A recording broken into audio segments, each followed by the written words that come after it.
Hello दोस्तों, स्वागत है आपका अपने YouTube चैनल नौकरी वाला में। तो आज जो वैकेंसी आ रखी है यहाँ पे इंडियन ऑयल कॉर्पोरेशन लिमिटेड के द्वारा परमानेंट जॉब का नोटिफिकेशन निकाला गया है। सरकारी नौकरी यहाँ पे आपको देखने को मिलेगी और वैकेंसी यहाँ पे रहेगी IOCL के द्वारा। ये इनका एक ऑफिशियली नोटिफिकेशन अनाउंस किया गया है और इसके अंदर ऑल ओवर इंडिया के छात्र आवेदन कर सकते हैं। इंडिया में कहीं से भी अगर आप बिलोंग करते हैं बिल्कुल आप एलिजिबल इसको अप्लाई कर पाएंगे। अप्लाई प्रोसेस स्टार्ट हो चुके हैं और आपको अप्लाई करने का पूरा तरीका भी बताऊंगा वीडियो के अंदर, तो ध्यानपूर्वक वीडियो को देखिएगा। और अगर आपने अभी तक वीडियो को लाइक नहीं किया है तो एक लाइक तो बनता है। सबसे पहले कुछ इंपॉर्टेंट पॉइंट को यहां से देख लेते हैं ध्यानपूर्वक कि क्या क्या रहने वाले हैं। सबसे पहली बात, यहाँ पे जो वैकेंसी रहेगी जूनियर ऑपरेटर के पदों पर वैकेंसी है। इसकी सैलरी बहुत बड़ी है, ठीक है। सीबीटी एग्जाम के बेस पे सिलेक्शन आपका होगा, ठीक है। तो सीबीटी एग्जाम का पैटर्न क्या रहेगा वो इसी वीडियो के अंदर हम जानने वाले हैं। और ये आपका आता है यहाँ पे नॉन एग्जीक्यूटिव कैटेगरी के अंदर आता है, ठीक है। नॉन एग्जीक्यूटिव कैटेगरी की वैकेंसी है तो किसी भी प्रकार का कोई भी गेट स्कोर कार्ड यहाँ पे नहीं मांगा है। ऑल ओवर इंडिया के छात्र आवेदन कर सकते हैं। इंडिया में कहीं से भी अगर आप बिलोंग करते हैं बिल्कुल आप एलिजिबल है। ये आपका यहाँ पे टेक्निकल डिपार्टमेंट की वैकेंसी निकाली गई है। सैलरी जो रहेगा 23,000 रुपए से लेकर 78,000 रुपए के बीच में सैलरी आपको देखने को मिलेगा। तो चलते हैं इनके ऑफिशियली नोटिफिकेशन की तरफ और आपको पूरा डिटेल में बताता हूं। लेकिन उससे पहले वीडियो को लाइक नहीं किया, लाइक कर देना। पहली बार चैनल पे विजिट कर रहे हो तो चैनल को भी सब्सक्राइब कर लेना, बेल आइकन को प्रेस कर लीजिएगा, इससे आपको फायदा मिलेगा। जब मैं नेक्स्ट वीडियो अपलोड करूंगा चैनल पे आपके पास सबसे पहले नोटिफिकेशन आएगा और आप उससे डायरेक्टली अप्लाई कर पाओगे। आइए वीडियो को स्टार्ट करते हैं और मैं आपको लेकर चलता हूं यहां पे इनके ऑफिशियली नोटिफिकेशन की तरफ, जो कि मैंने एक न्यू टैब में ओपन कर ली है। अब यहां पे आप देख सकते हैं कि वैकेंसी रहेगी इंडियन ऑयल कॉर्पोरेशन लिमिटेड के द्वारा IOCL के द्वारा मार्केटिंग डिवीजन के अंदर वैकेंसी निकाली गई है और ये इसका एडवर्टाइजमेंट नंबर दे रखा है, नोटिफिकेशन का डेट यहां पे मेंशन कर दिया है। अब इसके अंदर जो आपका पोजीशन रहेगा वो आपका नॉन एग्जीक्यूटिव कैटेगरी के अंदर वैकेंसी आती है। मतलब कि आपका विदाउट गेट स्कोर कार्ड यहां पे आपको जॉब मिलेगा। मतलब कि सीबीटी एग्जाम के बेस पे ही आपका सिलेक्शन देखने को मिल जाता है। अब यहां पे थोड़ा डिटेल से जान लेते हैं।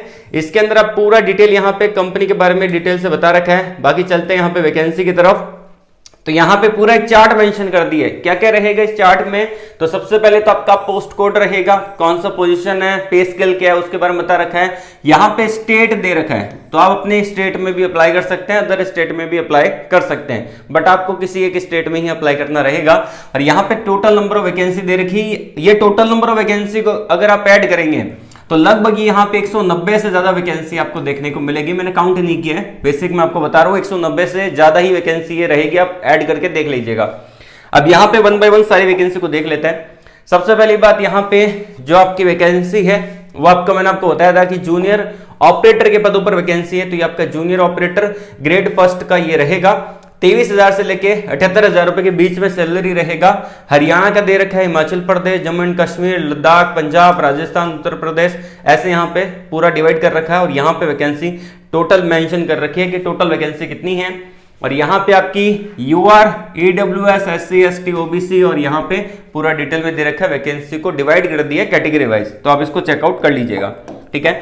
अब यहाँ पे सेम अलग अलग स्टेट की वैकेंसी है तो आप अपने स्टेट के अंदर कितनी वैकेंसी है उसको चेकआउट कर लेना।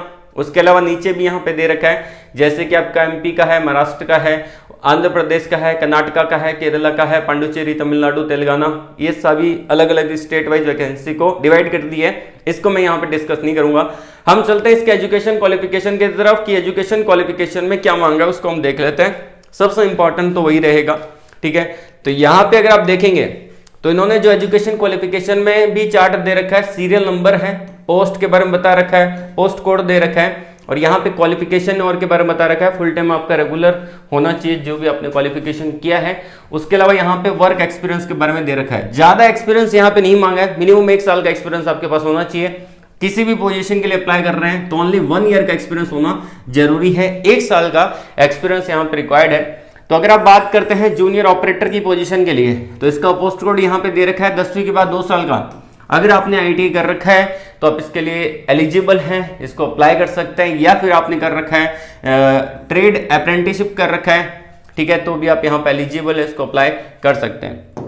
उसी के साथ साथ 1 साल का एक्सपीरियंस यहाँ पे मांगा है और ये सारे ट्रेड एलिजिबल है जिसमें आपका दे रखा है इलेक्ट्रीशियन का, मशीनिस्ट का, फिटर का, मैकेनिक कम ऑपरेटर इलेक्ट्रॉनिक्स का, उसके अलावा वायरमैन का, और बाकी अदर ट्रेड भी यहाँ पे दे रखे हैं, इलेक्ट्रॉनिक मैकेनिक, इंस्ट्रूमेंट मैकेनिक, ये सब कुछ ट्रेड यहाँ पे एलिजिबल रहेंगे। और अगर आप किसी भी पोजीशन के लिए अप्लाई कर रहे हैं तो यहाँ पे एक्सपीरियंस रिक्वायर्ड है, ठीक है, जो कि मेंशन किया गया है, ठीक है। अब यहाँ पे अदर पोजीशन भी आ जाती है, जो आपका जूनियर अटेंडेंट की पोजीशन है, जिसमें आपका एसआरडी है, जो कि आपका पीडब्ल्यूडी कैंडिडेट के लिए निकाली है वैकेंसी बेसिकली, ठीक है ना, फिजिकली हैंडीकैप्ड के लिए। तो उसके अंदर कोई एक्सपीरियंस नहीं मांगा, 12वीं कर रखा है और 40% आपके बने हैं, तो आप इसको बड़े आराम से अप्लाई कर सकते हैं, क्योंकि पीडब्ल्यूडी कैटेगरी के लिए है, जो कि आपका रहेगा जूनियर अटेंडेंट का, ठीक है ना, उसके अंदर एक्सपीरियंस नहीं मांगा है। बाकी अगर आप नॉर्मल कैटेगरी में आते हैं तो उसके अंदर 1 साल का एक्सपीरियंस मांगा है, ठीक है, तो उसको आप अच्छे से देख लीजिएगा। उसके अलावा जूनियर बिजनेस असिस्टेंट के पदों पर भी वैकेंसी है, इसके अंदर भी 1 साल का एक्सपीरियंस मांगा है, जिसमें ग्रेजुएशन अगर आपने कर रखा है किसी भी डिसिप्लिन में, 45% आपके मार्क्स है, आप इसको अप्लाई कर सकते हैं। और 1 साल का एक्सपीरियंस यहाँ पे रिक्वायर्ड है, जो कि मेंशन कर दिया है, ठीक है। और कंप्यूटर का ज्ञान होना चाहिए, MS word, excel, power point, ये आपको आना चाहिए, ठीक है। उसके अलावा बात करते हैं यहाँ पे कुछ और इंपॉर्टेंट पॉइंट के बारे में, जैसे कि हायर एजुकेशन क्वालिफिकेशन, जैसे BBTech कर रखा है, MBA कर रखा है, MSc कर रखा है, वो कैंडिडेट इसके लिए अप्लाई नहीं कर सकते। यहाँ पे साफ तौर पे मेंशन कर दी है। अगर आपके ये सवाल है कि मेरा हायर एजुकेशन क्वालिफिकेशन है, क्या मैं एलिजिबल हूँ कि नहीं हूँ, तो बिल्कुल आप एलिजिबल नहीं हो, इसको अप्लाई नहीं कर सकते। साफ तौर पर जो बताया है वही मैं आपको यहाँ पे डिटेल में बता रहा हूँ। मैं यहाँ पे इंपॉर्टेंट पॉइंट ही डिस्कस कर रहा हूँ। नोटिफिकेशन तो 20 पेजेस का है, इसको डिस्कस कर पाना पॉसिबल नहीं है। और इसकी जो एज लिमिट रहती है वो आपकी रहती है 18 साल से लेके और 26 साल तक इसकी एज लिमिट यहाँ पे आपको देखने को मिलती है। और यहाँ पे UR कैटेगरी के अंदर, बाकी अगर आप अलग कैटेगरी में आते हैं, SST, OBC, तो उसमें 3 साल का और आपका 5 साल का एज रिलैक्सेशन आपको देखने को मिलेगा। और ये जो काउंट होगा एज आपका 31 जनवरी 2025 तक, ये आपका एज काउंट होने वाला है, तो इसको भी एक बार चेक कर लीजिएगा, ठीक है। उसके अलावा अगर बात करते हैं यहाँ पे सिलेक्शन प्रोसेस के बारे में, तो यहाँ पे जो आपका जूनियर ऑपरेटर की पोजीशन है, जो कि ओपन कैटेगरी के लिए निकाली गई है, जिसमें कोई भी बच्चा अप्लाई कर सकता है, उसमें आपका CVT एग्जाम होगा, कंप्यूटर बेस्ड टेस्ट एग्जाम आपका होगा। उसके अलावा स्किल और प्रोफिशिएंसी और फिजिकल टेस्ट आपका होने वाला है, ठीक है। उसके अलावा जूनियर बिजनेस असिस्टेंट का पोस्ट है, उसके अंदर जो आपका होगा CVT एग्जाम होगा और आपका यहाँ पे CPT होगा, कंप्यूटर प्रोफिशिएंसी टेस्ट आपका होने वाला है, ठीक है। और CVT एग्जाम का पैटर्न यहाँ पे बता दिए, तो इसके अंदर 120 मिनट आपको मिलेगा, ठीक है। बाकी यहाँ पे 1 मार्क मिलेगा, ठीक है, ईच क्वेश्चन का, उसके बारे में पूरा डिटेल से यहाँ पे मेंशन कर दिए। उसके अलावा बात करते हैं यहाँ पे CPT के बारे में, जो आपका कंप्यूटर प्रोफिशिएंसी टेस्ट होगा, फिजिकल टेस्ट होगा, उसका भी डिटेल यहाँ पे दे रखा है। मैं आपको इस PDF को वीडियो के डिस्क्रिप्शन में प्रोवाइड करवा दूंगा। अगर आप यहाँ पे ओनली हाईलाइट पॉइंट को पढ़ेंगे तो वो आपको पूरा समझ में आ जाएगा कि क्या यहाँ पे दे रखा है, क्या बोल रखा है। अब यहाँ पे जो इसका रहेगा एप्लीकेशन स्टार्ट, वो होगा, वो आपका 3 फरवरी से स्टार्ट हो जाएगा, ठीक है।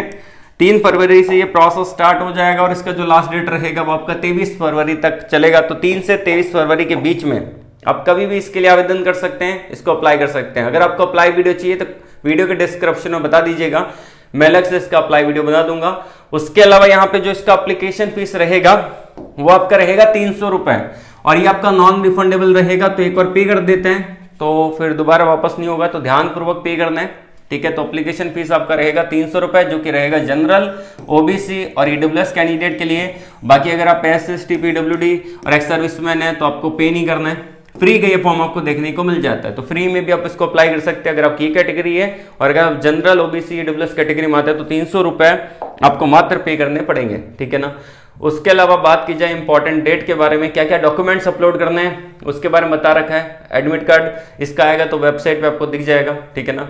और उसके अलावा अगर बात करें तो इनके एग्जाम सेंटर यहाँ है, तो बहुत सारे एग्जाम सेंटर आपको देखने को मिलेंगे। विशाखापट्टनम हो गया, ठीक है, उसके अलावा वडोदरा हो गया, अंबाला हो गया, रांची हो गया, बेंगलुरु हो गया, भोपाल हो गया। तो ये सारे एग्जाम सेंटर आपको देखने को मिलेंगे। 30 यहाँ पे सिटी दे रखी है, तो इनमें से कोई भी आप सिलेक्ट कर सकते हैं और वहां पे जाके आपका एग्जाम यहाँ पे दे सकते हैं। उसके अलावा अगर बात की जाए इसकी इंपॉर्टेंट डेट के बारे में, देख लेते हैं कि क्या डेट यहाँ पे इन्होंने मेंशन कर रखा है। तो इसका लास्ट डेट मैंने आपको बता ही दी है कि क्या रहने वाला है। 23 तारीख तक आप इसको अप्लाई कर सकते हैं, और जैसे ही इसका एडमिट कार्ड आएगा तो मैं आपको अपडेट दे दूंगा हमारे टेलीग्राम चैनल पे, ठीक है। अप्लाई कैसे करना है, अगर आपको वीडियो चाहिए तो कमेंट बॉक्स में कमेंट करके बता दीजिएगा। आज के लिए बस इतना ही। ऑल द वेरी बेस्ट, जय हिंद।